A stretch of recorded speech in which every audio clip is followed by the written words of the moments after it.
할렐루야, 오늘도 좋은 날입니다.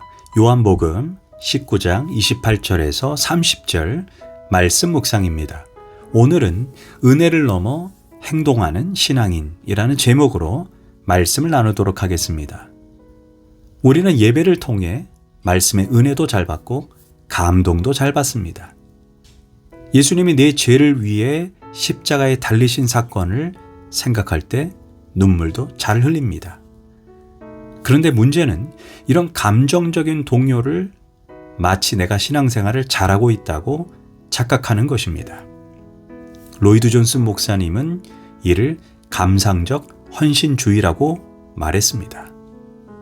문제는 은혜는 받지만 전혀 헌신하지 않고 순종의 자리로 나아가지 않습니다. 이는 악한 것입니다. 결국 이런 성도들이 많아지면 마음속에 뜨거움만 있고 성경 지식만 가득한 바리새인들만 양산해내는 교회로 둔갑합니다. 순종이 없는 감동, 순종이 없는 눈물, 순종이 없는 은혜는 하나님께로부터 온 믿음이 아닙니다.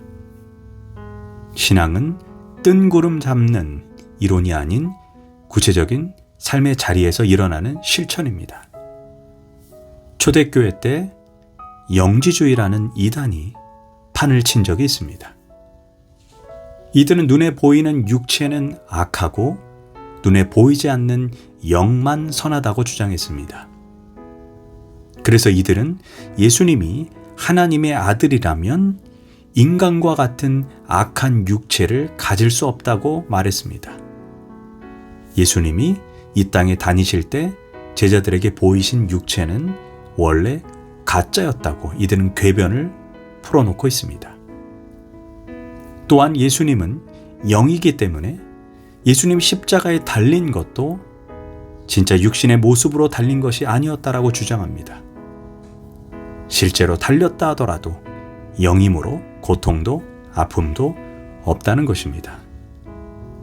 이들은 예수님의 육체성 또는 실천을 중시하지 않고 오직 영적인 것만, 지식적인 것만 중요하다라고 말했습니다.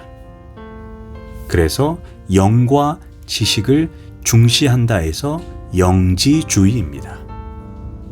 즉 몸은 전혀 움직이지 않고 계속해서 영적인 것으로만, 지식적인 것으로만 만족하는 신앙생활을 하고 있다면 그 뿌리가 영지주의, 악한 신앙입니다.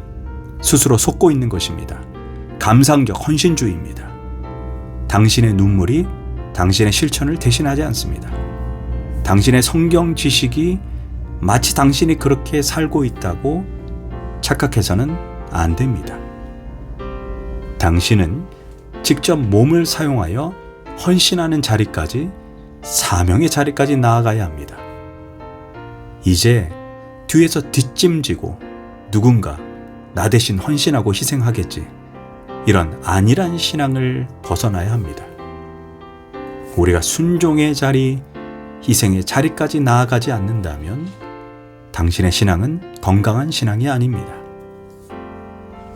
오늘 본문인 요한복음 19장 28절과 30절에서는 예수님께서 십자가상에서 말씀하셨던 7가지 말씀 중에 2가지 말씀이 나옵니다. 이를 가상칠언이라고 합니다. 그 중에 요한은 2가지만 기록했습니다. 첫 번째 28절에서 예수님은 십자가상에서 내가 목마르다라고 했습니다. 예수님의 십자가에서 가장 가까이 있던 요한은 예수님의 생생한 목소리를 들었습니다. 또한 34절에서 요한은 한 군병이 예수님의 옆구리를 창으로 찌르니 물과 피가 나오더라 라고 말합니다. 즉 예수님이 목마르다고 말한 것과 옆구리에 피와 물이 흐르는 것을 요한이 보았다는 것입니다. 이게 무슨 뜻입니까? 예수님은 분명히 영지주의자들이 말하는 것과 다르게 분명히 육체를 입고 오셨고 목마름을 느꼈고 예수님의 몸에서 피와 물이 나오는 것을 직접 보았다는 것입니다. 이렇게 십자가의 고통은 진짜 고통이라는 것입니다. 가상의 고통이 아니라 현실 속에서 실제 당하는 고통이라는 것입니다. 여기에서 우리는 무엇을 깨닫습니까? 예수를 믿는 것은 현실입니다. 이 땅에서 실제로 당하는 고통이 있고, 실제로 당하는 고독이 있고, 실제로 당하는 쓰라림과 헌신이 있다는 것입니다. 우리의 현재 신앙은 어떠합니까? 단지 은혜 받고 감동받는 것에만 만족하는 신앙생활을 하고 있지 않습니까? 두 번째, 십자가에서 예수님은 내가 다 이루었다라고 말씀했습니다. 누가 다 이루었다라고 말씀할 수 있겠습니까? 목표가 있는 사람이 다 이루었다라고 말할 수 있는 것입니다. 목표가 없는 사람은 이런 말을 할 수가 없습니다. 무슨 뜻입니까? 예수를 믿는 자들은 목표를 명확히 알고 그 목표를 가지고 살아가는 존재라는 것입니다. 사도 바울도 그 인생 말년에 이렇게 고백했습니다. 나는 선한 싸움을 싸우고 나의 달려갈 길을 마치고 믿음을 지켰으니 이제 후로는 나를 위하여 의의 면류관이 예비되었으므로, 즉 목표가 있으니 나의 달려갈 길을 마쳤다라는 고백을 할 수 있는 것입니다. 목표가 없다면 마칠 일도 없고 지킬 일도 없습니다. 이게 성도의 모습입니다. 예수님이 이 땅에 오신 목적이 무엇입니까? 그것은 십자가를 짐으로 말미암아 모든 인간의 죄를 대속하는 것이 예수님의 분명한 목적입니다. 그래서 예수님은 자신을 따르는 추종자들의 인기에도 흔들리지 않았습니다. 어느 때에는 사랑하는 제자 베드로에게 십자가를 지지 말라고 하는 유혹도 받았습니다. 그러나 예수님은 그런 사적인 정에 얽매이지 않았습니다. 왜냐하면 예수님은 십자가를 져야 한다는 분명한 목표가 있었기 때문입니다. 우리 주변에 악한 마귀에게 넘어지는 교인들을 많이 봅니다. 우리는 하나님의 일을 하라고 부르심 받은 자들입니다. 그런데 인간관계 때문에 사명을 팽개쳐버리고 물질 문제 때문에 사업 문제로 사명을 내던져버립니다. 감정이 상해서 사명의 자리를 떠납니다. 자녀의 문제로 인해 사명의 자리에서 하차합니다. 우리는 2차적인 문제로 인해 하나님이 주신 사명이 흔들려서는 안 됩니다. 이는 마귀의 유혹에 넘어지는 것입니다. 참된 목적을 가진 성도는 주님이 주신 사명을 성취하기 위해 그 외의 모든 것을 십자가에 못 박고 사명을 향해 매진해야 합니다. 그런 사람이 하나님 앞에 귀하게 쓰임받습니다. 저는 목적 없는 인생의 혼돈이 어떤 것인지 두 가지 체험을 통해 깨닫게 되었습니다. 첫째는 수학 능력 시험이 끝난 고등학교 3학년 교실에서 발견할 수 있었습니다. 수능이 끝난 고3 교실이 어떻습니까? 완전히 무법천지 같습니다. 전혀 통제할 수 없는 곳이 되어버립니다.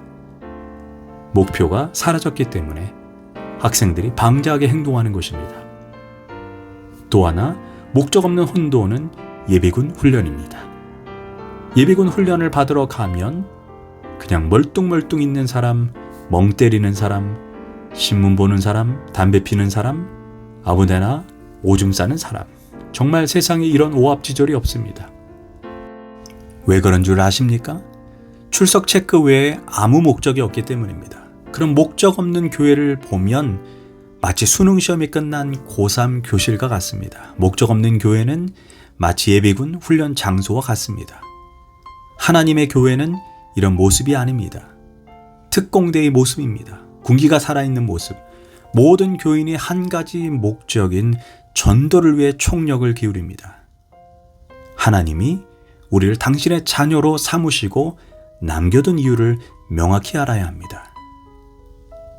죄 지으라고 남겨둔 것이 아닙니다.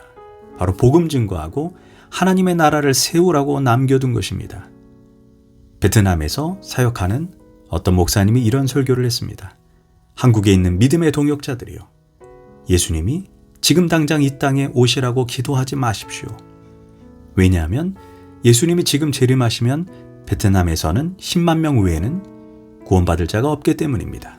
그러면서 그분이 이어서 이렇게 말합니다. 성도는 이제 주님, 세상이 악합니다. 빨리 오셔서 저를 구원해 주세요 라고 기도하는 자가 아닙니다. 하나님, 좀 참아주세요. 조금만 지체해 주세요. 죽어가는 영혼들이 많기 때문에 그렇습니다. 이렇게 기도해야 합니다.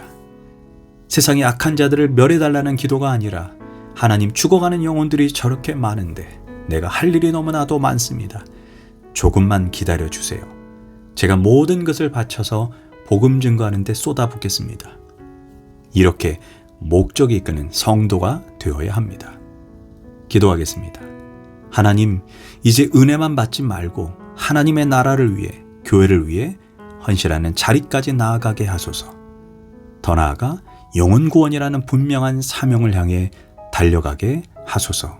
예수님의 이름으로 기도합니다. 아멘.